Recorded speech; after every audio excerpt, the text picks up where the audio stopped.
Selamat malam teman-teman PKMB semua. Malam ini Cici mau temenin malam minggu kalian dengan satu sharing firman Tuhan yang singkat, dan Cici berharap ini jadi kekuatan untuk kita semua.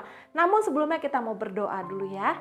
Tuhan Yesus, terima kasih karena penyertaan Tuhan, pemeliharaan Tuhan yang begitu kami rasakan, dan malam hari ini kami mau ambil waktu untuk mendengarkan firman Tuhan. Dan seperti firman-Mu bilang, firman-Mu adalah pelita bagi kaki kami, dan biarlah firman-Mu yang membuat kami terus berjalan lurus sesuai dengan kehendak Tuhan. Terima kasih Bapa, kami serahkan waktu ini hanya di dalam nama Tuhan Yesus. Amin. Cici mau bacakan satu ayat yang diambil dari 2 Timotius 2 ayat 21. Firman Tuhan bilang gini, jika seorang menyucikan dirinya dari hal-hal yang jahat, ia akan menjadi perabot rumah untuk maksud yang mulia. Ia dikuduskan, dipandang layak untuk dipakai tuannya, dan disediakan untuk setiap pekerjaan yang mulia. Cici mau bacakan satu versi yang lain, versi firman Allah yang hidup. Dan menurut Cici ini bahasanya lebih mudah dimengerti dan lebih bagus ya. Firman Tuhan bilang gini, jika engkau menjauhi dosa, engkau akan menjadi seperti piring mangkuk dari emas yang murni, yang terbaik di dalam rumah, sehingga Kristus sendiri dapat memakai engkau untuk tujuannya yang termulia. Nah, kalau kalian masih ingat sharingan firman yang Cici share di Zoom 2 minggu yang lalu tentang emas yang murni, dan hari ini Cici mau sedikit membahas, menyinggung tentang emas yang murni ya. Kalau lupa Cici mau ingetin lagi. Jadi untuk mendapatkan emas yang murni itu prosesnya sangat lama dan panjang ya. Tidak semua emas itu emas yang murni. Kadang misalnya nih kalung yang Cici pakai ini bukan emas yang murni ya, udah dicampur ya. Ada campurannya ya. Banyak emas yang tidak murni, tetapi untuk mendapatkan emas yang murni harus melewati proses yang panjang, bahkan menyakitkan sebenarnya untuk si emas itu ya. Kenapa? Harus dilebur di dalam perapian yang sangat amat panas. Ya, di dalam perapian itu nanti kotorannya akan naik keluar, naik ke atas, lalu dibersihkan sehingga menjadi sebuah emas yang murni ya. Nah, proses yang menyakitkan itu berubah menjadi barang yang amat bernilai yang Cici sampaikan 2 minggu yang lalu. Dan di ayat ini juga disebutkan, juga disinggung tentang emas yang murni. Firman Tuhan bilang, jika engkau menjauhi dosa, engkau akan menjadi seperti piring dari mangkuk dari emas yang murni ya. Nah, ini adalah surat cinta Rasul Paulus kepada anak rohaninya, yaitu Timotius. Rasul Paulus mengajarkan Timotius bahwa jika ia mau menjadi emas yang murni ya, Timotius harus mau menjauhi dosa. Nah, kalau Cici tanya, apa sih yang ada di dalam pikiran kalian ketika kalian mendengar kata dosa? Mungkin kalian berpikir dosa itu adalah banyak sih, dosa itu adalah berzina itu dosa, mencuri adalah dosa, apalagi berbohong adalah dosa, apalagi menganiaya orang itu dosa, terus apalagi banyak sih ya dosa itu, narkoba itu dosa ya.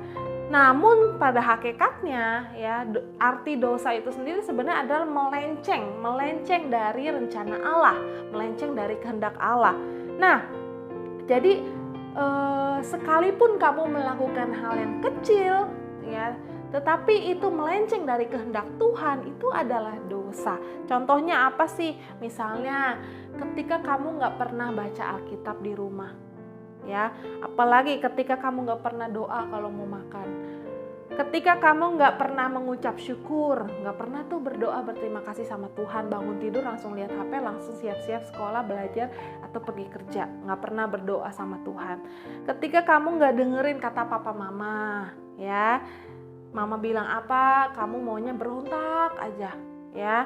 Ketika kamu bentak-bentak orang tua ya, ngomongnya ngegas, gak mau disuruh-suruh ya, males belajar, gak kasih persembahan, gak pernah kasih perpuluhan ke gereja ya.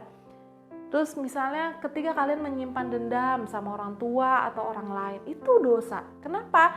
Karena itu semua kan nggak sesuai dengan kehendak Tuhan, betul? Jadi ketika kalian melakukan itu semua, itu adalah dosa. Ya, jadi jangan berpikir yang namanya dosa adalah hal-hal yang menurut kita besar, yang hukumnya tuh besar ya. Enggak, hal-hal yang kecil yang sehari-hari kita lakukan, kadang itu juga adalah dosa. Ya, nah, dosa itu harus kita jauhi. Firman Tuhan bilang, Rasul Paulus bilang, dan pasti itu kan sesuatu yang gak enak ya, gak enak, gak nyaman buat kita ya, dimana kita harus berjuang melawan kedagingan kita sendiri, betul? Nah, tapi itu adalah syarat untuk menjadi emas yang murni, dimana kita harus menjauhi dosa. Di ayat berikutnya, Rasul Paulus bilang ke Timotius, maka dari itu ya, Rasul Paulus kasih tahu caranya gimana supaya kita bisa jadi emas yang murni. Sebab itu jauhilah nafsu orang muda, kejarlah keadilan, kesetiaan, kasih, dan damai bersama-sama dengan mereka yang berseru kepada Tuhan dengan hati yang murni.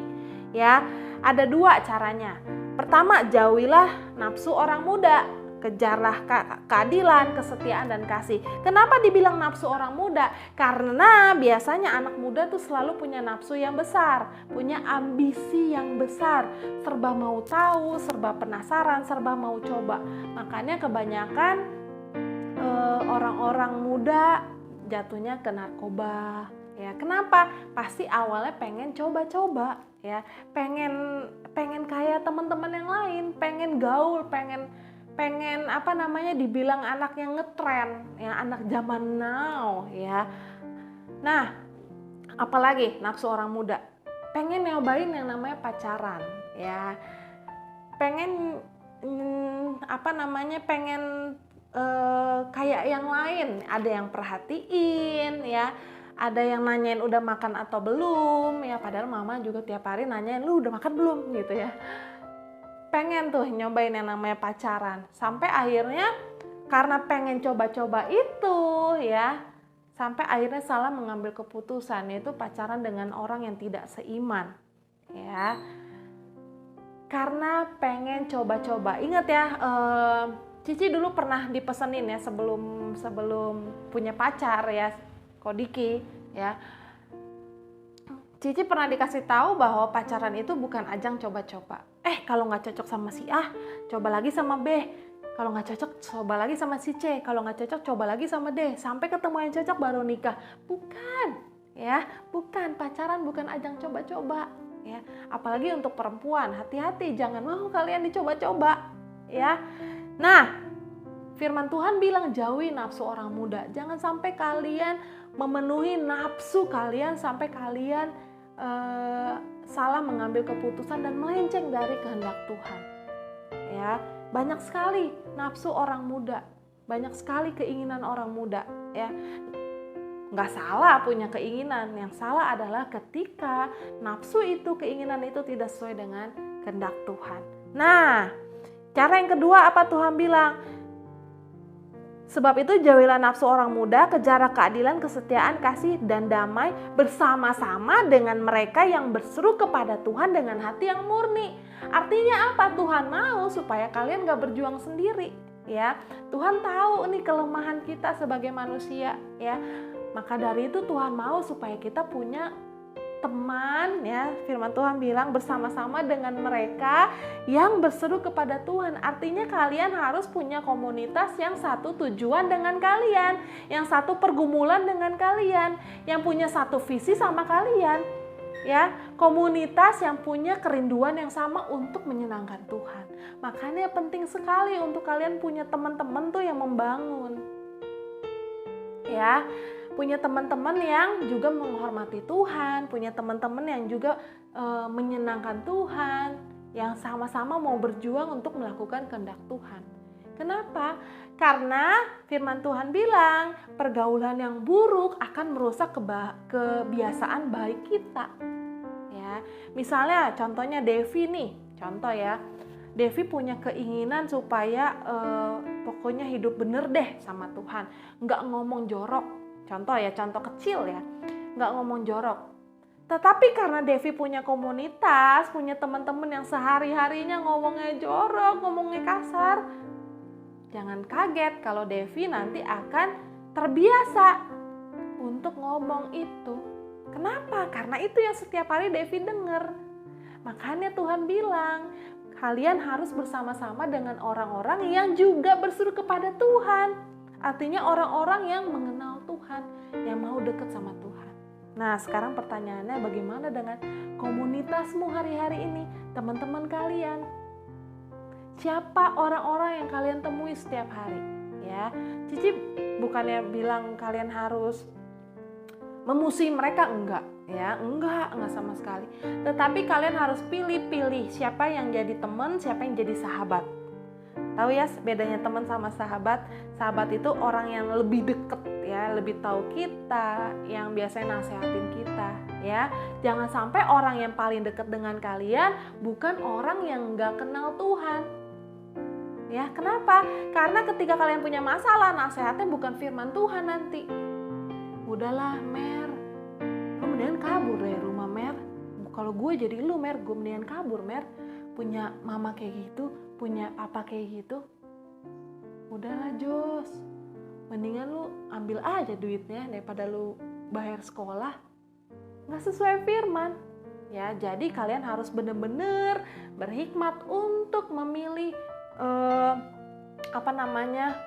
pagar kalian, orang-orang yang terdekat kalian.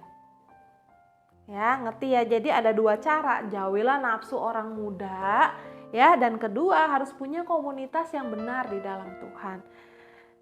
Nah, Tuhan bilang, firman Tuhan bilang kalau mau jadi emas yang murni, jauhilah dosa. Jadi malam hari ini, ya, masih menyambung firman Tuhan yang Cici share di 2 minggu yang lalu. Kalau kalian pengen jadi emas yang murni, ayo belajar untuk menanggalkan dosa, belajar untuk menjauhi nafsu orang muda. Memang prosesnya nggak gampang ya, pasti ada rasa sakit dan yang nggak nyaman ya, pasti nggak enak banget ya, apalagi harus ninggalin pacar yang nggak seiman. Udah nyaman, udah dia perhatian banget ya, dia udah baik banget ya, pasti nggak enak ya. Tetapi kalau kalian mau mengikuti kehendak Tuhan harus ada pengorbanan. Ya, harus, kalau firman Tuhan bilang di dalam Matius harus ada penyangkalan diri, ya, harus mematikan diri. Artinya ada sesuatu yang gak enak yang kita rasakan. Ya, keluar dari zona nyaman kalian dan lakukan kehendak Tuhan. Itu kalau kalian pengen jadi emas yang murni, bukan jadi kalau di Timotius bilang jadi barang yang murahan yang dipakai di rumah. Ya, kalian harus jadi barang yang mahal. Itulah tujuan Tuhan menciptakan kita. Nanti sampai sini. Nah, firman Tuhan sampai di sini, Cici berharap kita mau ambil keputusan malam hari ini untuk sungguh-sungguh melakukan kehendak Tuhan. Walaupun ada hal yang gak enak yang kita rasakan, hal yang gak nyaman yang kita rasakan. Ya, pilihlah untuk jadi emas yang murni buat Tuhan. Dipakai, firman Tuhan bilang dipakai untuk tujuannya yang termulia. Pengen dipakai Tuhan? Cici sih pengen. Ya, yuk sama-sama Cici untuk berjuang bersama-sama melakukan kehendak Tuhan, menjauhi dosa, menjauhi nafsu orang muda. Amin. Kita berdoa. Tuhan, terima kasih untuk firman-Mu pada malam hari ini. Kami bersyukur di malam minggu ini kami bisa mendengar firman yang mengingatkan kami untuk kami sebagai anak muda, banyak sekali hal-hal yang membuat kami bernafsu, memiliki keinginan yang besar, dan kadang itu nggak sesuai dengan kehendak Tuhan. Tuhan, tolong kami, walaupun kami harus melewati proses yang menyakitkan, tetapi kami mau berkomitmen untuk menjadi emas yang murni dan dipakai untuk tujuan yang termulia untuk Tuhan. Tuhan, tolong kami untuk keluar dari zona nyaman kami, dari rasa malas kami, dari dosa yang kami lakukan mungkin selama ini. Tolonglah supaya kami bisa mengikut Tuhan dengan setia. Tuhan, kami bersyukur untuk malam hari ini, dan Tuhan mampukan kami untuk melakukan firman-Mu. Di dalam nama Tuhan Yesus kami berdoa dan bersyukur. Amin. Nah, jangan lupa terus baca firman Tuhan, karena firman Tuhan yang akan menolong kita untuk melakukan kehendak Tuhan. Sampai jumpa.